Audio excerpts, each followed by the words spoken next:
The combine was on fire. Not metaphorically, not almost on fire. Black smoke rolled up from the engine compartment of a 1962 John Deere 95 combine in the middle of a Boone County, Missouri wheat field, and every single man standing on that county road in the August heat of 1971 knew exactly what that meant. It meant Earl Gideon was finished. At least that's what they thought. Let me tell you about Boone County, Missouri in the summer of 1971. It sat right in the belly of the state, not far from Columbia, where the university boys studied agriculture in classrooms that smelled of chalk and ambition. But out here, 12 miles east along Route B, where the land rolled in long, slow waves like a green ocean frozen mid-breath, out here, agriculture wasn't studied. It was survived. The summer of '71 had been unforgiving. May had brought 16 inches of rain in 3 weeks, the kind of rain that doesn't nourish a crop so much as interrogate it. The topsoil on the low-lying farms turned to soup, and then June arrived bone-dry and hot as a cast-iron skillet forgot on a lit burner. By July, the Missouri Agricultural Extension Office in Columbia was quietly revising its yield estimates downward. By August, there wasn't much left to revise. The wheat fields that had managed to survive, and there weren't many, stood golden and brittle, begging to be cut. You could smell it on the wind, that sweet, dusty, slightly anxious smell of ripe grain under pressure from weather. Every farmer within 20 miles knew the same truth. The window to harvest was narrow, maybe 4 days, maybe 5, before the humidity returned and the standing crop began to mold on the stem. Along County Road 302, where the Gideon farm sat on 280 acres of Missouri bottomland, the morning air smelled of motor oil, cut grass, and burning wheat chaff. The blackbirds had already gathered in the hedgerow elms, watching with the blank patience of things that don't need a harvest to eat. This was the world Earl Gideon woke into every morning. And on this particular August morning in 1971, that world had just gotten considerably worse. Earl Gideon was 53 years old in 1971, and he looked every year of it. His hands were the first thing you noticed. Big scarred, the knuckles permanently darkened with grease that soap and time had simply agreed to leave alone. He stood 5'10" but carried himself like a shorter man, not from shame, but from years of ducking under equipment, crawling beneath machinery, learning to fit himself into the spaces that needed him. He had the kind of posture that comes not from weakness but from work. He'd inherited the farm from his father, Clarence Gideon, in 1959, along with a John Deere Model 55 combine that was already 15 years old, $18,000 in outstanding debt to the First National Bank of Columbia, and a piece of ground his neighbors quietly referred to as the sponge, low, water-taining bottomland that flooded 2 springs out of 5 and yielded spectacular crops the other 3. Earl had grown up on that farm. He'd driven his first tractor at 9 years old, a 1941 John Deere B that he could barely reach the clutch on. He'd learned to weld from his father, learned to read weather from his grandfather, and learned to stretch $1 from 12 years of doing it with no other option. He wasn't a complainer, that needs to be said clearly. In a culture of men who expressed hardship through dark humor and long silences, Earl Gideon was notable for his silences. He didn't gossip at the feed store. He didn't linger over coffee at the diner in Centralia. He worked, he thought, and he watched, especially other people's machinery. He had a gift, those who knew him well would tell you, for understanding what he was looking at. For seeing past the paint and the brand name to the mechanical soul of a thing. By 1971, he was farming 280 acres of his own land and renting an additional 160 from the Hartman estate, a total of 440 acres of corn, wheat, and soybeans. His equipment was old. His pickup was a '64 Ford F100 with a cracked dashboard. His wife, Ruth, kept the books at the kitchen table after supper, and their numbers were not comfortable, but they were honest. He was, in every measurable way, the kind of farmer nobody in a suit would have bet on. Which is exactly why what happened next matters so much. Now let me pause here and ask you something. Have you ever met a man who mistook confidence for wisdom, who wore success like a costume loudly in every room he entered? In Boone County in 1971, that man had a name. Dale Pritchard was 41 years old, and he operated what everyone in the county called the Pritchard Operation, 1,800 acres of prime upland ground that his father had assembled through a combination of hard work and strategic marriages that the older family still discussed quietly over fence lines. Dale had taken the operation over in 1964 and immediately done what ambitious men of his generation often did. He borrowed heavily, modernized aggressively, and announced his success at every available opportunity. By 1971, he was running two brand-new John Deere 6600 combines, the flagship model of the era, retailing at roughly $18,500 each, along with a fleet of 40/20 tractors and a grain storage system that had been written up in the Missouri Farmer magazine the previous spring. Dale dressed well for a farmer. His boots were clean more often than not. He drove a 1970 Chevrolet Impala to town, saving the farm trucks for hired hands. He sat on the County Farm Bureau Board, attended the Missouri Bankers Association agricultural luncheons in Columbia, and made it his business to know loudly what everyone else was doing wrong. He had a way of talking about other farmers that sounded almost like concern. "Earl's a hard worker, God bless him, but that equipment of his, I don't know how he gets through a season," said at the feed store within earshot of four men who would repeat it, said with a slow shake of the head, the way a man performs sadness he doesn't feel. He'd made the same observation about Earl Gideon's operation 3 times in the past year, twice at Calhoun's Feed and Grain, once at the Ruritan Club dinner in April. Earl had heard about each instance. He hadn't responded to any of them. But on this August morning, with black smoke rising from his old combine in the middle of his wheat field, Dale Pritchard's truck had slowed on County Road 302, and Dale had rolled down his window, and what he said next would echo through Boone County for the next 20 years. It was 8:15 in the morning when Dale Pritchard's Impala, he'd brought the car, not the truck, which told you something, rolled to a stop on the gravel shoulder of County Road 302. Earl was standing 30 feet from the John Deere 95, which had thrown a bearing in the cylinder head and caught a handful of dry chaff against the hot manifold. The fire had been small, caught quickly, and was already out. Earl had yanked the extinguisher from behind the seat before the smoke had time to make a proper column. But the damage was done. The combine wasn't going anywhere under its own power, not today, not without parts he didn't have, and a day of work he didn't have time for. He was standing there with his hat off, running one hand through thinning gray hair, looking at the machine the way a man looks at something he's calculating. That's when Dale Pritchard's window came down. Earl's not a greeting really, more like a label being applied. Earl put his hat back on. "Dale. That 95 finally give it up on you?" Dale had both forearms on the window frame, relaxed like a man watching a parade he'd predicted. His voice carried that particular warmth that means the opposite of warmth. "Bearing went," Earl said. "I'll have it up."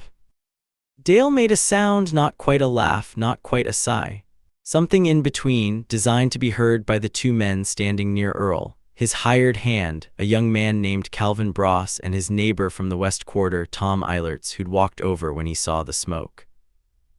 "Earl," Dale said, and now his voice had shifted to something that sounded dangerously close to generous. "I'm going to tell you something as a neighbor. That 95, it was old when your daddy ran it. You've got," he made a show of looking at the field, "what, 200 acres of wheat still standing, maybe more." 240, Earl said quietly.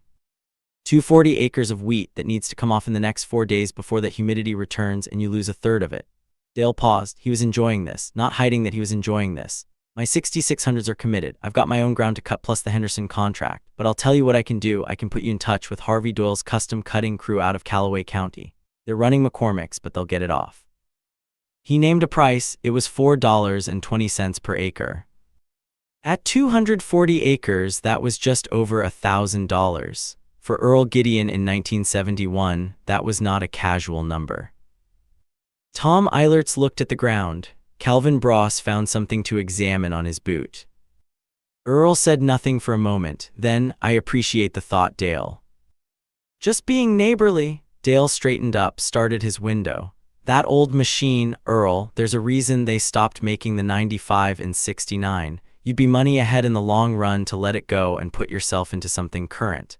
I know the JD dealer in Columbia could work something out for you." He said it like advice. It arrived like a verdict. Then he drove away, and the dust of County Road 302 settled behind the Impala, and Tom Eilertz cleared his throat and said he supposed he should get back to his own place, and Calvin Bross waited, hat in hand, for whatever came next.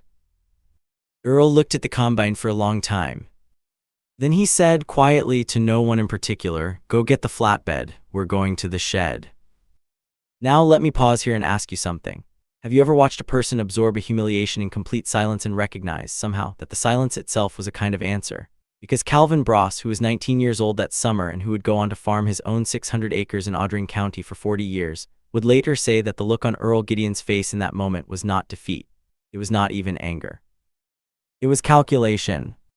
Here is what Dale Pritchard did not know about Earl Gideon. He did not know that Earl had spent the winter of 1967-68, a winter with 3 significant snowstorms, and too many evenings alone with a kerosene lamp and a stack of periodicals, reading every issue of Farm Equipment Dealer magazine going back 4 years, plus a technical service manual for the Massey Ferguson 410 combine that he'd ordered directly from a dealer in St. Louis for the price of a postage stamp and a handwritten letter. He did not know that in the spring of 1969, Earl had driven to a farm auction in Moniteau County, 43 miles one way, and bought, for $310, a piece of equipment that every other bidder at that auction had walked past without a second look. It sat in the back of Earl's equipment shed now, under a canvas tarp and a thin coat of dust, exactly where Earl had parked it in April of 1969. He had spent 11 days that winter and the following 2 summers modifying it, studying it, repairing what was broken, and converting what wasn't broken into something more useful. He had made 4 trips to a machine shop in Columbia. He had special ordered 2 bearing assemblies from a supplier in Kansas City. And he had told precisely one person what he was doing with it, and that person was Ruth, who had listened, asked 2 practical questions, and returned to her bookkeeping without comment, which was, in their marriage, the highest form of approval. The machine was a 1958 Gleaner Baldwin model, a combine. Now, for those who don't know, and in 1971, most people in Boone County didn't think much about Gleaner Baldwins, because Gleaner had been purchased by Alice Chalmers in 1955 and was still considered a second-tier brand in a world that worshipped green and red. A Gleaner Baldwin Model A was a rotary-adjacent machine with a design philosophy fundamentally different from the conventional cylinder and concave system that John Deere, International Harvester, and most major manufacturers used. The Gleaner used a transverse axial flow thrashing concept, not fully rotary in the modern sense, but oriented differently than its competitors, in a way that, under the right conditions, produced dramatically lower grain losses and handled tough, tangled, or down crop with significantly more forgiveness. Earl had figured this out by reading, then by examining, then by doing. He had also done something else. In the winter of 1970, Earl Gideon had driven to the University of Missouri Extension office in Columbia and spent 2 afternoons in the agricultural library, the first farmer from his township to do so in memory, reading graduate thesis papers on combine harvesting efficiency. He'd found one paper in particular, written in 1968 by an agricultural engineering student named Raymond Foltz, that measured grain loss rates across different combine types in Missouri growing conditions. Foltz's data showed that in down or tangled wheat, the kind of crop that a difficult spring followed by a dry summer tended to produce, axial-oriented thrashing systems lost 15 to 22% less grain per acre than conventional cylinder machines. In a bad year, in a year like 1971.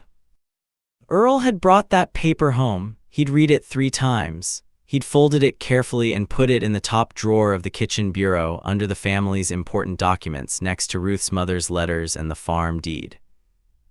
Now let me be clear about something. Earl Gideon wasn't a genius. He wasn't an engineer. He was a Missouri farmer with a 9th-grade education who had made it his patient, stubborn, private business to understand the tools of his trade more completely than anyone expected him to. That is a different thing from genius, and in some ways it is a more impressive thing. That August evening in 1971, while Dale Pritchard's 2 brand-new John Deere 6600s were running on the Pritchard upland ground 2 miles north, Earl Gideon and Calvin Bross pulled the flatbed into the equipment shed, threw back the canvas tarp, and looked at the Gleaner Baldwin Model A that nobody in Boone County knew Earl owned. Calvin Bross stared at it for a long moment. "Mr. Gideon," he said, "what is that?" Earl picked up a wrench. "That," he said, "is our next 4 days." The Gleaner Baldwin Model A started on the 3rd pull of the PTO engagement, which was better than Earl had expected. It was 5 o'clock in the morning, the sky the particular dark blue that precedes Missouri dawn, and the air still held the night's marginal coolness, maybe 68 degrees, low humidity, the kind of morning a farmer who needed to harvest wheat would have designed from scratch. The dew had dried off by 5:30. The standing wheat, what remained of it after the difficult spring, rustled in a light southerly breeze with a sound like distant applause. Earl eased the old gleaner Baldwin to the edge of the first field. Now here is what you need to understand about that wheat. The spring flooding had pushed it sideways. The June dry spell had stressed it. The stems were shorter than ideal, which put the heads lower, and there were sections, maybe 30, 40 acres in the lower corners of the field where the grain had lodged, fallen over, tangled in itself. Conventional wisdom said you lost a significant percentage of a lodged field no matter what you did. Conventional wisdom accepted that loss as the cost of a difficult year. The gleaner Baldwin's header was set 3 inches lower than a standard JD95 would run. Earl had spent 2 hours the night before adjusting the reel speed and the concave clearance, working with a flashlight while Ruth brought him coffee at 10 o'clock and didn't ask questions, because she knew what the numbers were, and she understood what this machine meant to those numbers. Calvin Bross drove the grain wagon. He was 19, remember, and he had never seen this machine work. He followed behind the old gleaner at a respectful distance and watched. And what he watched was this. The gleaner Baldwin walked into that lodged, tangled, difficult wheat and did not, as he had half expected, struggle. It gathered. The reel lifted the fallen stems with a patience that almost seemed deliberate, as though the machine was in no particular hurry to impress anyone, and the axial-oriented thrashing cylinder turned the grain out of the head cleanly, efficiently, with the losses going down instead of out the back. The ground behind the machine was clean. Notably, visibly, measurably clean. Earl made his first pass and stopped at the end. He got down from the cabs. The gleaner had a cab, a modest one, better ventilation than the JD95 he'd been running, and walked back along the row. He bent down, picked up a handful of soil, and looked at what was in it. He was checking grain lost the old way, by feel and count. He stood up, he pushed his hat back. He got back in the cab without saying anything. Calvin, watching from the wagon, would later say, he didn't smile, he didn't celebrate, he just got back in and started his next pass. But I was watching him and I could see something settled in him, like a man who'd been waiting a long time for something to be confirmed. For 4 days, that machine moved through Earl Gideon's 240 acres of standing wheat. 14 hours the first day, dawn to dusk, stopping only for fuel, meals carried to the field by Ruth in a basket covered with a dish towel, the kind of farming logistics that never appear in magazine photographs but that are the actual connective tissue of a harvest. The weather held. The humidity stayed low through day 3, returned on day 4, but by day 4, Earl had less than 40 acres remaining, and he pushed through to finish by 6 in the evening with the sky already thickening in the southwest and the smell of rain coming up from the Missouri River Valley. He drove the gleaner Baldwin back to the shed himself. He parked it, covered it, and went inside. Ruth had supper on the table. Pork chops, which were Earl's preference when there was something worth acknowledging. They did not make speeches at the Gideon table. But Earl did say over supper, with the particular deliberateness of a man selecting his words, "She runs clean." Ruth said, "I know it." And that was the celebration. Now here's what the numbers actually said, and this is where the story stops being just a story and becomes something worth sitting with. The grain moisture test at the elevator in Centralia read 13.2% ideal. The wheat that came off Earl Gideon's 240 acres averaged, across all fields including the lodged ground in the low corners, 38.4 bushels per acre. In a year, 1971, when the county average for wheat yields came in at 31.1 bushels per acre, and when several farms that had used custom cutters with conventional machines had reported losing 18 to 25% of their lodged acreage to header losses. Earl Gideon's total wheat receipts for the 1971 season came to $14,112 at a market price of $1.53 per bushel. He had spent $310 on the machine 3 years earlier, plus parts and machine shop work that totaled, by his own accounting in the kitchen ledger, $847. He had spent 11 days of his own labor modifying it over 3 winters. He had saved approximately $1,008 in custom cutting fees. And he had harvested grain that, on conventional equipment in a difficult year, would not have come off clean. The Centralia grain elevator on Highway 22 was, in 1971, one of those places where Boone County agriculture conducted its informal referendum on the season. Men came in with their loads, waited their turn at the scale, took their moisture reading, got their receipts, and then stood in the parking lot and compared. It was not gossip, exactly. It was information sharing performed as a competitive sport, with the receipts as the scorecards. Dale Pritchard came in on the third day after Earl had finished. His 1,800 acres of upland wheat had come off well enough, the upland ground had handled the weather better than the bottomland, and his two JD 6600s had covered his own acreage efficiently. But the Pritchard operation had also taken on 4 custom cutting jobs, and 3 of those farms had significant lodged acreage, and Dale's 6600s had struggled in the lodged ground the way conventional machines do. He was standing in the parking lot of the Centralia elevator talking to Harvey Doyle, the same custom cutter he'd recommended to Earl, when Tom Eilertz came in with his grain wagon and, in the course of ordinary conversation, mentioned Earl Gideon's numbers. Dale Pritchard was quiet for a moment. 30 at 4, he said. Tom said that was what he'd heard it from Calvin Bross, who'd been on the wagon. Dale looked at the middle distance for a moment.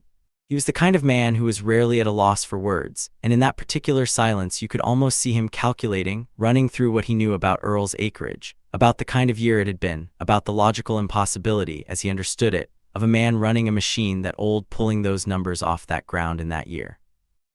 What was he running? Dale asked finally. Tom told him. Another silence. Harvey Doyle, who had been in the custom cutting business for 14 years and had seen most of what Missouri farming could produce, made a low sound and looked at his own boots. Nobody laughed. That's the thing about a silence that follows a number. When the number is real and the machine is real and the ground is real, there's no comfortable response available to a man who had publicly, loudly in front of witnesses, written that farmer off. Dale Pritchard said quietly something to the effect of, "Well, I'll be." And then he walked to his truck.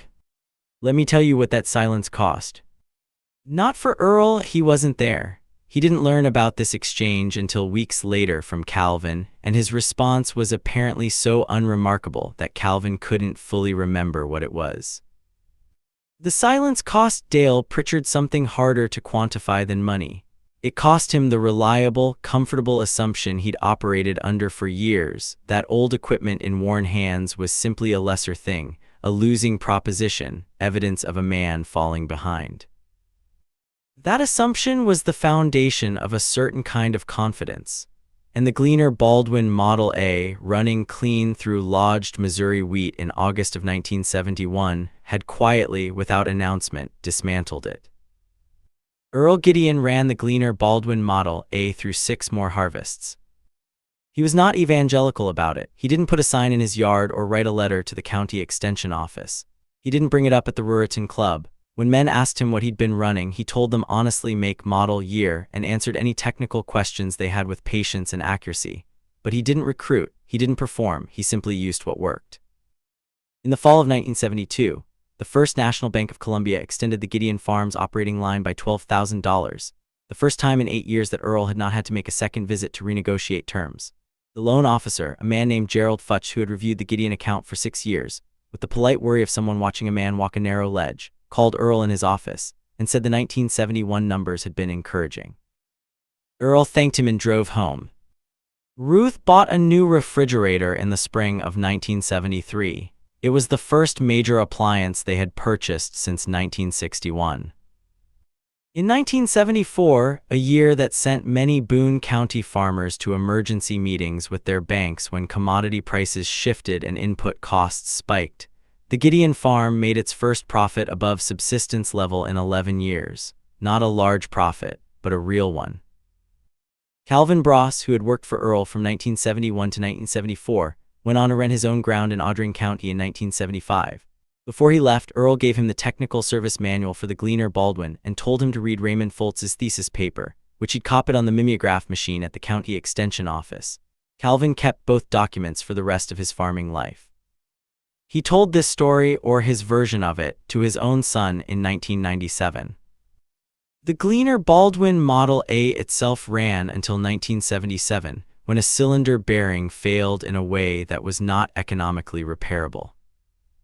By then, Allis-Chalmers had introduced the Gleaner L series with fully rotary thrashing, and Earl Gideon, having watched the industry for 3 years, having corresponded twice with an Allis-Chalmers regional representative, and having attended one dealer demonstration in Moberly that he drove to and from in a single day, bought a used 1975 Gleaner Model L from a retiring farmer in Saline County for $6,200. It was, by 1977, not a cutting-edge machine, but it was the right machine for the kind of ground Earl farmed and the kind of crops he grew, and Earl knew by then how to make the right machine work. Dale Pritchard's operation continued to grow through the mid-1970s, reaching 2,400 acres by 1977. He was not a bad farmer. He was, in many respects, a capable one. But the farm debt he carried grew with the acreage, and when interest rates began their long climb in the late 1970s, rates that would, by 1981, reach 21% on operating loans, the weight of that debt became something that efficient equipment and good yields alone could not outrun.